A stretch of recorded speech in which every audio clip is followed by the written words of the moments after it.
साथियों, पीलीभीत की धरती पर माता यशवंती देवी का आशीर्वाद है। पीलीभीत में आदि गंगा मां गोमती का पवित्र उद्गम स्थल है। आज नवरात्रि के पहले दिन, शक्ति की पूजा के पहले दिन, मैं देश को ये भी याद दिला रहा हूं कि कैसे इंडी गठबंधन ने शक्ति को खत्म करने की सौगंध खाई है। आज देश भर में जिस शक्ति की पूजा हो रही है, उस शक्ति का कांग्रेस ने घोर अपमान किया है। जिस शक्ति के आगे हम शीश झुकाते हैं, उस शक्ति को उखाड़ फेंकने की बात ये कांग्रेस के नेता कर रहे हैं। शक्ति का कोई भी उपासक इंडी गठबंधन को इस अपमान के लिए माफ नहीं करेगा। माफ करेगा क्या? माफ करेगा क्या? साथियों, सपा कांग्रेस के इंडी गठबंधन को भारत की विरासत की परवाह भी नहीं है। 500 साल के इंतजार के बाद अयोध्या में भव्य राम मंदिर बना।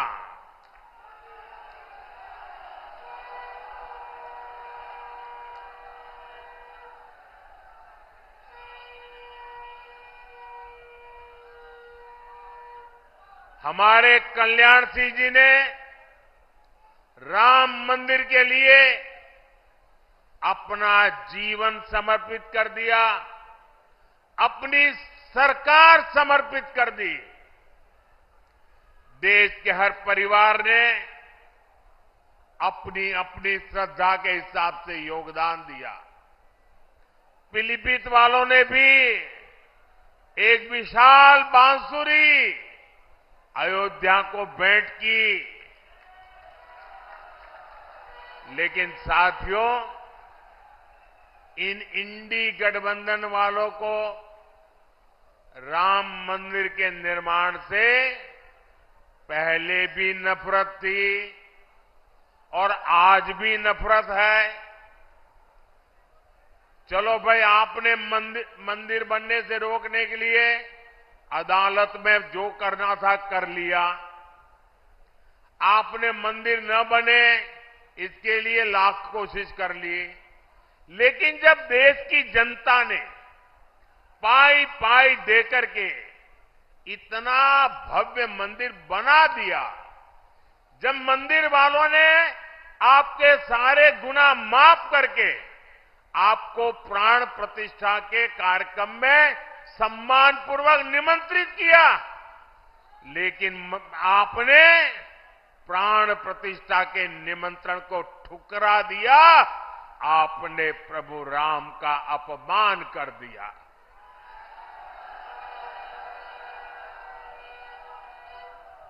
भाइयों बहनों, मैं अभी भी समझ नहीं पाता हूं कि इनके मन में इतना जहर भरा है कि उनकी पार्टी से जो प्रतिष्ठा में गए, प्राण प्रतिष्ठा में जो लोग गए, उनको 6 साल के लिए पार्टी से निकाल दिया। क्या ऐसा कभी हिंदुस्तान में हो सकता है? कोई राम की पूजा करे इसलिए पार्टी से निकाल दो? एक कैसी पार्टी है भाई? ये पाप करने वालों को कभी भूलिएगा नहीं भाई बहनों। याद रखेंगे ना? याद रखेंगे? याद रखेंगे? साथियों, तुष्टीकरण के दलदल में कांग्रेस इतना डूब गई है कि उससे कभी बाहर नहीं निकल सकती। कांग्रेस ने जो घोषणा पत्र बनाया है वो कांग्रेस का नहीं, ऐसा लगता है मुस्लिम लीग का घोषणा पत्र दिखता है।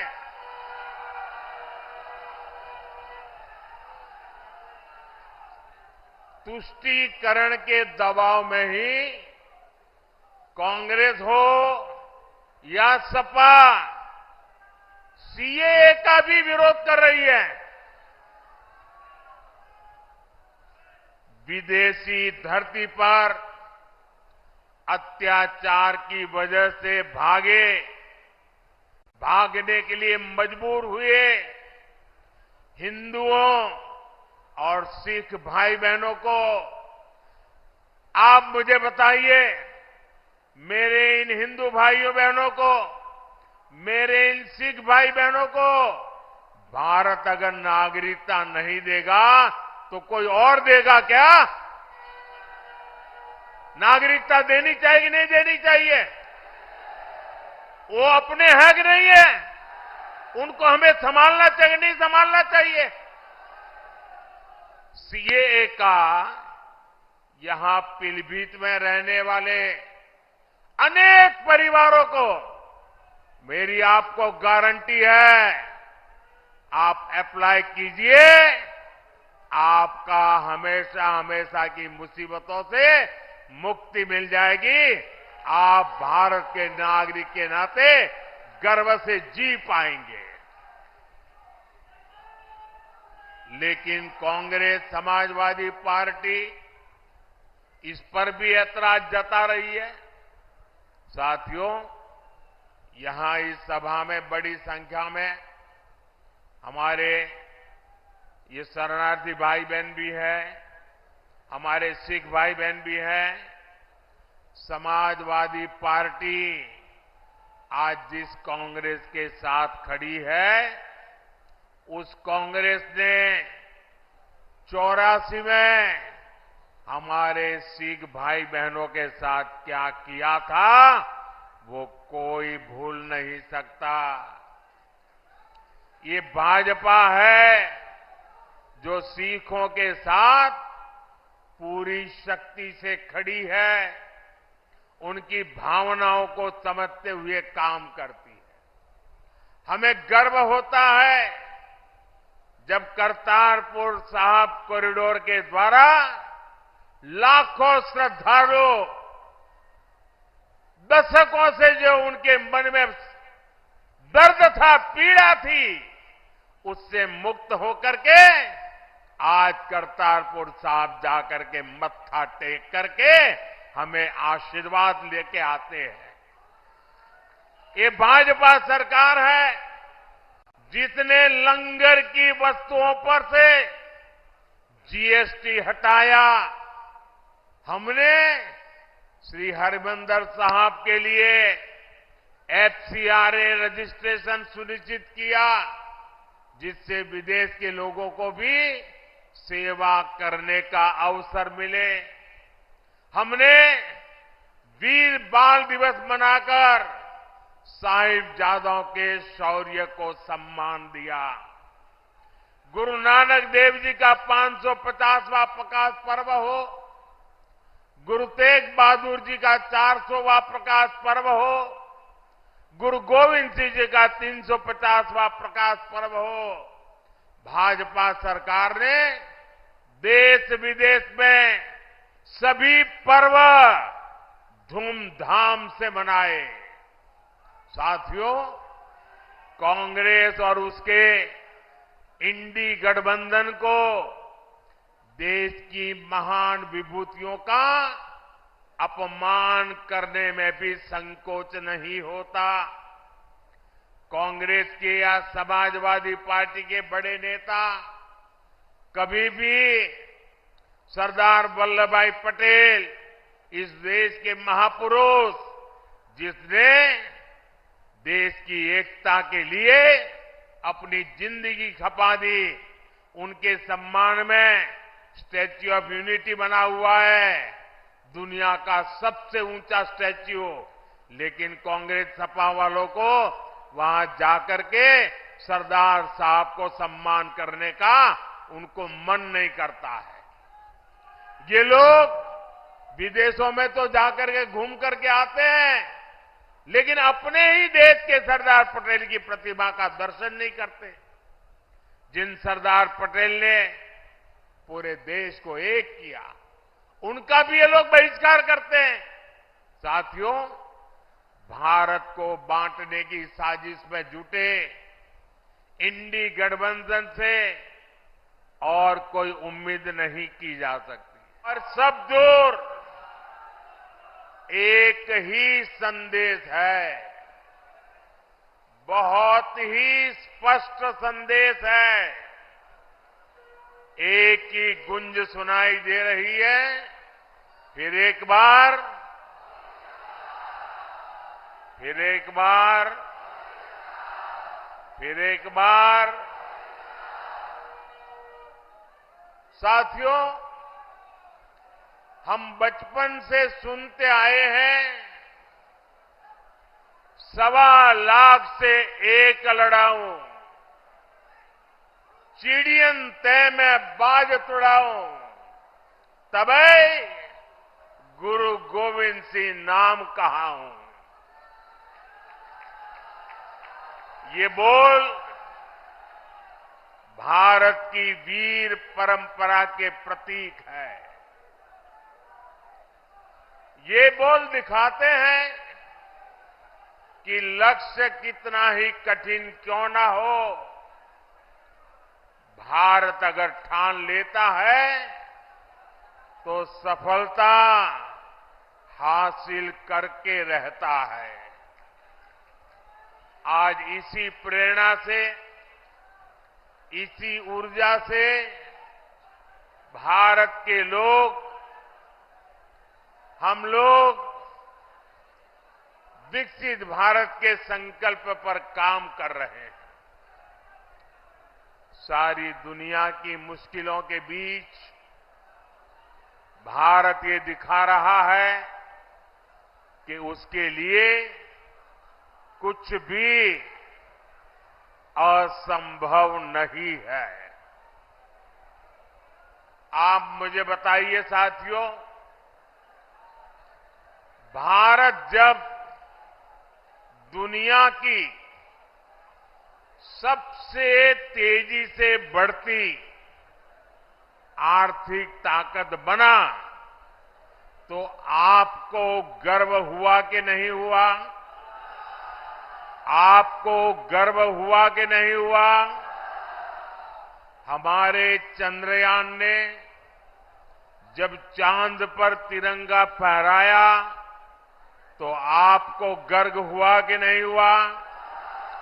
आपको गर्व हुआ कि नहीं हुआ? भारत में हुए भव्य G20 सम्मेलन की पूरी दुनिया में वाहवाही हुई, प्रशंसा हुई। आपको गर्व हुआ कि नहीं हुआ? कभी कांग्रेस सरकारें दुनिया से मदद मांगती थी, लेकिन कोरोना के महासंकट में भारत ने पूरी दुनिया में दवाइयां भेजी, वैक्सीन भेजी। ये सुनकर आपको गर्व हुआ कि नहीं हुआ? दुनिया में कहीं भी युद्ध का संकट आया, हम एक एक भारतीय को सुरक्षित वापस लाए। अफगानिस्तान से गुरु ग्रंथ साहब के पवित्र स्वरूपों को भी पूरी श्रद्धा से भारत लाए। आपको गर्व हुआ कि नहीं हुआ? साथियों, जब देश मजबूत होता है तो दुनिया उसकी सुनती है। आप मुझे बताइए, दुनिया में भारत का डंका बज रहा है कि नहीं बज रहा है? चारों तरफ डंका बज रहा है कि नहीं बज रहा है? दुनिया के हर कोने में डंका बज रहा है कि नहीं बज रहा है? ये कैसे हुआ? ये कैसे हुआ? ये किसने किया? ये कैसे हुआ? किसने किया? किसने किया? किसने किया? आपका जवाब गलत है। ये मोदी ने नहीं किया, ये आपके एक वोट ने किया है। ये आपके वोट की ताकत है। आपके एक वोट से मजबूत सरकार बनी, निर्णायक सरकार बनी, सशक्त सरकार बनी, काम करने वाली सरकार बनी और बीजेपी सरकार ने दुनिया को दिखा दिया कि भारत किसी से भी कम नहीं है। साथियों, जब नीयत सही होती है, हौसले बुलंद होते हैं, तो नतीजे भी सही मिलते हैं।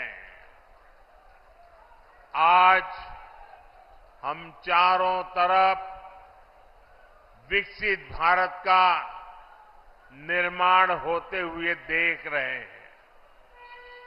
कहीं 4 लेन, 6 लेन, 8 लेन के हाईवे बन रहे हैं, कहीं भव्य रेलवे स्टेशन बन रहे हैं, कहीं वंदे भारत और अमृत भारत जैसी आधुनिक ट्रेनें चल रही हैं। पीलीभीत, भोजीपुरा और पीलीभीत से टनकपुर तक रेलवे के ब्रॉडगेज होने से एक्सप्रेस ट्रेन भी चलने लगी है। धनारा घाट पर 250 करोड़ की लागत से पुल बनाने का काम भी शुरू होने वाला है। इससे शारदा नदी के किनारे रह रहे हजारों लोगों को आसानी होगी। ये जो सुविधाएं बन रही है, ये किसानों और नौजवानों दोनों के लिए नए अवसर लेकर के आती है। पुरानी सरकारों के दौरान जो उद्योग यहां बंद पड़ गए थे, जो फैक्ट्रियां यहां बंद हो गई थी, उनको भी इससे नई ऊर्जा मिलेगी। पीलीभीत में एक तरफ बांसुरी की सुरीली आवाज है, तो दूसरी तरफ टाइगर की दहाड़ भी है। हमारी सरकार पीलीभीत टाइगर रिजर्व की ख्याति को भी देश और दुनिया के कोने कोने में ले जाने का काम कर रही है। यहां इको टूरिज्म का नया इकोसिस्टम बन रहा है। यहां के नौजवानों के लिए रोजगार और स्वरोजगार के नए अवसर बन रहे हैं। साथियों, पीलीभीत और ये पूरा क्षेत्र खेती किसानी के लिए भी जाना जाता है। आप याद कीजिए, 10 वर्ष पहले तक किसानों की क्या स्थिति थी, महंगे यूरिया की कालाबाजारी होती थी और किसानों को लाठियां खानी पड़ती थी। आज यूरिया भी पर्याप्त मिलता है और लगातार मिलता है। जो बोरी दुनिया में 3,000 रुपये में यूरिया की बोरी बिकती है, वो हमारी सरकार सिर्फ 300 रुपये से भी कम कीमत पर यूरिया की बोरी किसानों को देती है। यहां यूपी के किसानों को पीएम किसान सम्मान निधि के तहत करीब 70,000 करोड़ रुपए भी मिले हैं। यह आंकड़ा छोटा नहीं है। किसानों के बैंक खाते में 70,000 करोड़ रुपया ये मोदी सरकार ने पहुंचाया है और इसमें से करीब 850 करोड़ रुपये यहां पीलीभीत के किसानों के बैंक खाते में पहुंचे हैं। साथियों, कांग्रेस और सपा के राज में गन्ना किसानों को कैसे अपने ही पैसे के लिए तरसाया जाता था, ये आपसे अच्छा कौन जानता है। भाजपा सरकार ने गन्ना किसानों की परेशानी कम करने के लिए पूरी ताकत से काम किया और योगी जी ने तो पहले दिन से ही गन्ना किसानों की मुसीबतें दूर करने के लिए अनेक कदम उठाए। कई चीनी मिलें खुली हैं, कई का विस्तार हुआ है और ये काम लगातार किया जा रहा है। सपा, बसपा, कांग्रेस के 14 साल में जितने रुपए गन्ना किसानों को मिले थे, उससे ज्यादा पैसे बीजेपी ने यहां योगी जी की सरकार ने 7 साल में गन्ना किसानों को दे दिए हैं। देश में इथेनॉल ब्लेंडिंग को लेकर जो बड़ा अभियान चल रहा है, उससे भी पीलीभीत के किसानों को बहुत फायदा होने वाला है। गांव के पास अनाज भंडारण की दुनिया की सबसे बड़ी योजना भी शुरू हो चुकी है। इस योजना के तहत देश में लाखों नए गोदाम बनाए जा रहे हैं। इसका भी लाभ पीलीभीत के किसानों को मिलने वाला है। आने वाले 5 वर्षों में हम ड्रोन से खेती का नया विस्तार देखेंगे।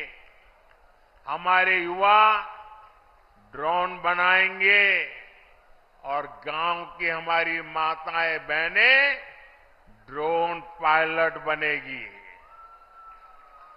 गांव-गांव में 3 करोड़ महिलाएं ये हमारी लखपति दीदी बनेगी और ये मोदी की गारंटी है।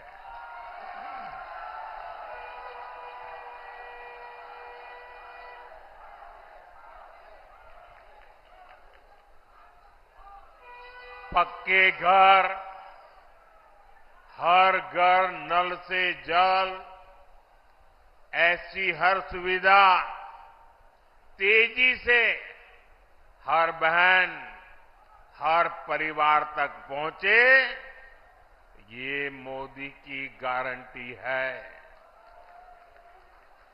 और आप जानते हैं, मोदी की गारंटी यानी गारंटी पूरा होने की गारंटी। इसलिए देश की एकता अखंडता के लिए भारतीय जनता पार्टी आपके आशीर्वाद के लिए हम आपके पास आए हैं। आपके आशीर्वाद भारतीय जनता पार्टी को विजयी बनाएंगे। 19 अप्रैल को पीलीभीत से जितिन प्रसाद जी और 7 मई को बरेली से छत्रपाल सिंह गंगवार जी को भारी मतों से जिताने के लिए मैं आप सबको प्रार्थना करने के लिए आया हूं। आप मेरी बात घर घर पहुंचाएंगे, हर पोलिंग बूथ में जाएंगे, पोलिंग बूथ जीतने के लिए योजना बनाएंगे। अच्छा, ये मेरा एक काम करोगे, एक मेरा काम करोगे, मेरा पर्सनल काम है, करोगे? घर घर जाना और जाकर के बताना कि मोदी जी आए थे और मोदी जी ने आपको प्रणाम भेजा है। मेरे प्रणाम पहुंचा दोगे? मेरे साथ बोलिए, भारत माता की, भारत माता की, भारत माता की। बहुत बहुत धन्यवाद। For more of such videos, do like, share and subscribe to ET Now Swadesh.